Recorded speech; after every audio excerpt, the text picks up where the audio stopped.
Oke, di video kali ini aku akan bahas terkait dengan yang akhir-akhir ini tengah menjadi pembahasan dan juga kontroversial, yaitu penggunaan VAR oleh wasit di Liga Inggris itu. Karena walaupun ada VAR, masih aja ada masih ada aja kejadian-kejadian yang menimbulkan kontroversi dan juga yang menimbulkan perbincangan di kiri dan di kanan, karena ya kasarnya nggak ada kepastian hukum lah kayak gitu.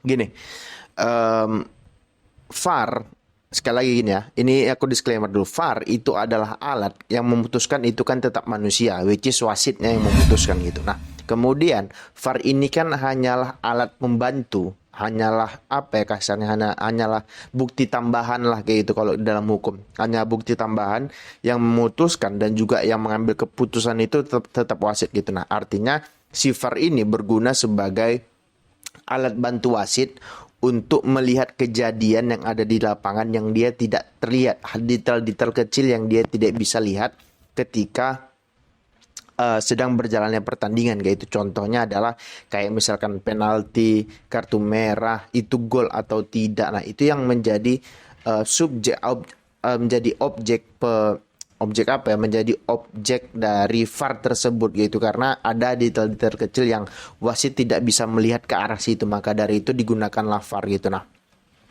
puncak dari diadakannya VAR ini kan sebetulnya adalah pada saat 2010 si golnya Frank Lampard itu tidak disahkan oleh wasit pada saat melawan Jerman di Piala Dunia 2010 gitu, yang mana itu jelas-jelas bolanya itu jauh masuk, mungkin ada sekitar 1,5 meter masuk bola, tapi tidak disahkan wasit karena detail-detail kecil seperti itulah yang tidak bisa dilihat wasit karena kejadiannya itu sepersekian detik cepatnya gitu. Jadi ya mata manusia mana bisa melihat cepatnya kejadian seperti itu kayak gitu.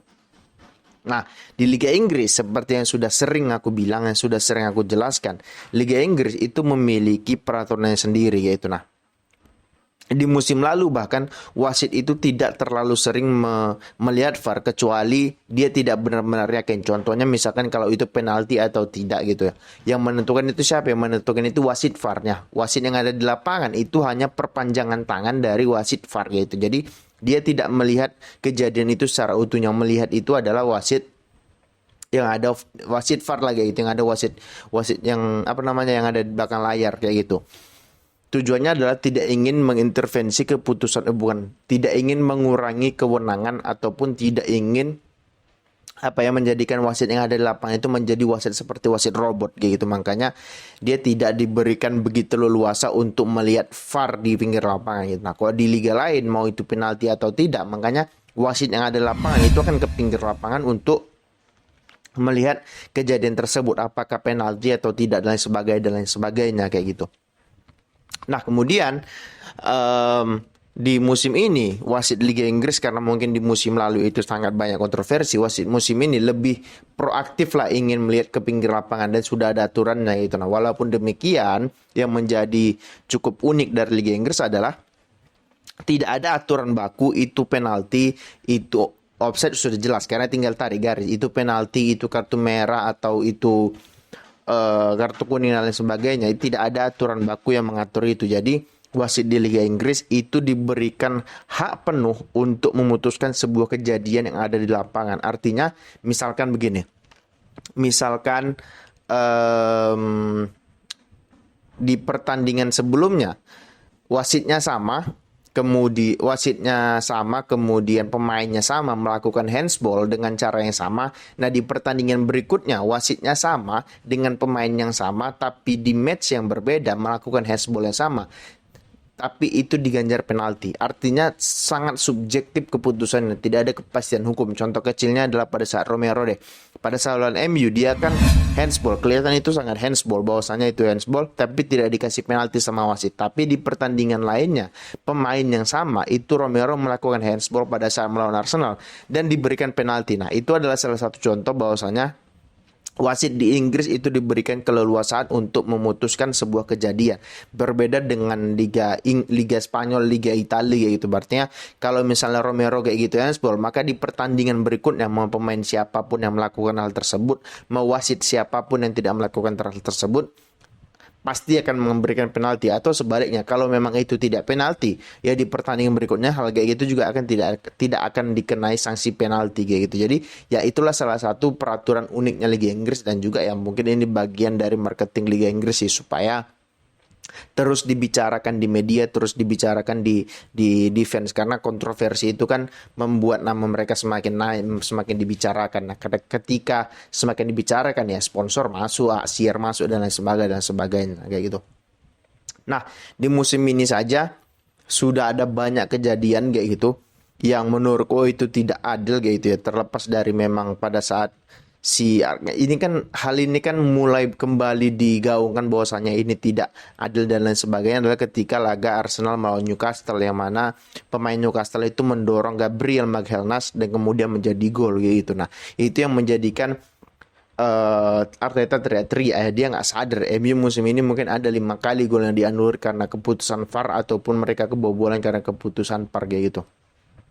Nah, contoh-contohnya adalah yang pertama ya seperti yang udah kesebutkan tadi, bahwasanya pada saat melawan Tottenham MU kalah, yang mana seharusnya MU bisa cetak gol lewat penalti pada saat Christian Romero itu melakukan handsball. Itu udah jelas lo tangannya kayak gini, tangannya begini, kemudian handsball terkena tangannya tapi tidak diberikan penalti. Nah, di pertandingan berikutnya pada saat melawan Arsenal dia melakukan hal yang sama, pemain yang sama di tempat yang sama melakukan handsball yang hampir sama, kemudian dikasih penalti. Nah, kenapa Arteta nggak teriak bahwasanya kemarin MU kan nggak dapat penalti, seharusnya kami juga nggak dapat penalti dong? Kenapa dia nggak berteriak demikian, tapi dia berteriak ketika timnya dirugikan? Nah, itulah yang aku bilang bahwasanya Arteta ini agak sedikit munafik, agak sedikit naif kayak gitu, karena dia berteriak hanya karena dia dirugikan, tapi ketika orang lain atau tim lain dirugikan ya dia diam-diam aja selagi timnya itu diuntungkan. Jadi ya itu aku bilang Arteta agak sedikit naif di dalam kasus ini kayak gitu.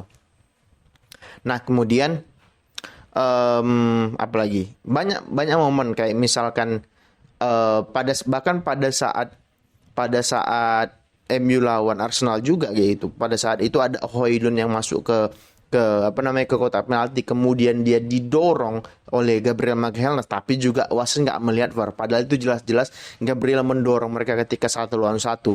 Harusnya itu penalti dong, tapi wasit nggak melihat VAR. Nah, di mana Arteta pada saat momen itu? Nggak juga, dia diam juga. Karena apa? Karena itu menguntungkan timnya gitu. Jadi agak sedikit naif gitu. Itu kedua.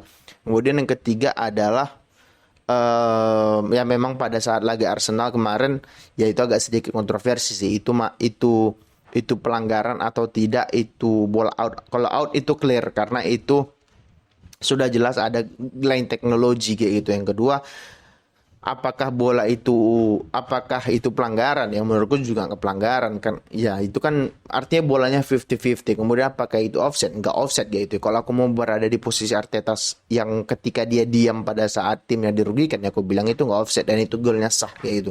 Kalau Arteta aja ketika timnya dia diuntungkan dia diam, apalagi aku ya gitu, ya udah kayak gitu kasarnya gitu. Kemudian ada momen di mana pertandingan sebelum lagi pada saat City menang lawan 6-1 ya lawan Bournemouth, kan itu ada momen di mana Nathan Ake itu menghalangi bola ataupun menghalangi bola pandangan wasit sehingga bola itu gol. Wasit menghalangi pandangan kiper ya sehingga bola itu gol. Nah, pada saat yang bersamaan di pertandingan sebelumnya MU juga mendapatkan hal demikian tapi dihitung offset. Nah, itu kan salah satu contoh bahwasanya ya kembali lagi VAR itu cuma alat, yang memutuskan itu kan manusia gitu. Jadi jangan bisa salahin VAR-nya juga, bukan VAR-nya yang salah, wasitnya yang goblok kayak gitu, ngerti nggak? Jadi kalau aku pribadi menilainya bahwasanya hal-hal kayak gini kan wajar dalam sepak bola. Nah, itulah yang dikatakan itulah indahnya sepak bola. Tapi ya kembali lagi, di atas semua keindahan ini, di atas semua kontroversial ini kan yang terpenting adalah fair play, bermain sportif, bermain fair play dan juga lain sebagainya gitu. Jadi contoh lain lagi apa ya? Contoh lain lagi pada saat ini, yang seharusnya pemain siapa sih itu, lupa aku, pemain yang dia kaki si Bisuma itu di tackle, seharusnya itu kan kartu merah jelas. Yang selanjutnya adalah si Guimaraes pada saat pertandingan sebelumnya yang dia nyikut kepala si Jorginho. Nah, itu kan seharusnya kartu merah, jelas itu kartu merah atau enggak kuning deh kayak gitu. Yang kedua, pada pertandingan yang sama dia nendang bola ke arah Kai Havertz lah, seharusnya itu udah kartu kuning kedua, sudah merah. Jadi ya kembali lagi kenapa wasit nggak melihat VAR di situ, padahal adanya VAR itu kan tujuannya kembali lagi adalah untuk melihat detail-detail kecil, untuk melihat hal-hal yang tidak terlihat sama wasit di lapangan, tapi wasit VAR melihat bahwasanya itu adalah sebuah pelanggaran. Jadi ya kembali lagi ini apakah ini human error, ya memang iya, kita nggak bisa salahkan teknologi karena teknologi juga yang menggunakan, yang menunggangi juga manusia kayak gitu, which is ya, pada pertandingan ini ya wasit kayak gitu, ngerti nggak? Jadi ya kalau kita bilang VAR yang kontroversi, aku nggak sepakat, lebih kepada wasitnya yang tidak begitu jeli untuk menggunakan teknologi yang ada. Bahkan VAR itu mahal loh untuk dipergunakan. Kenapa teknologi semahal itu tidak digunakan untuk melihat detail-detail kecil? Nah itu yang aku nggak paham, kenapa wasit Inggris itu tidak melihat detail-detail kecil seperti itu kayak gitu. Oke, itu dulu konten kita kali ini. Bagi kalian yang suka silahkan di subscribe, di komen, dan di like. Bagi kalian yang nggak suka nggak apa-apa, di skip aja. Oke, terima kasih. Ciao.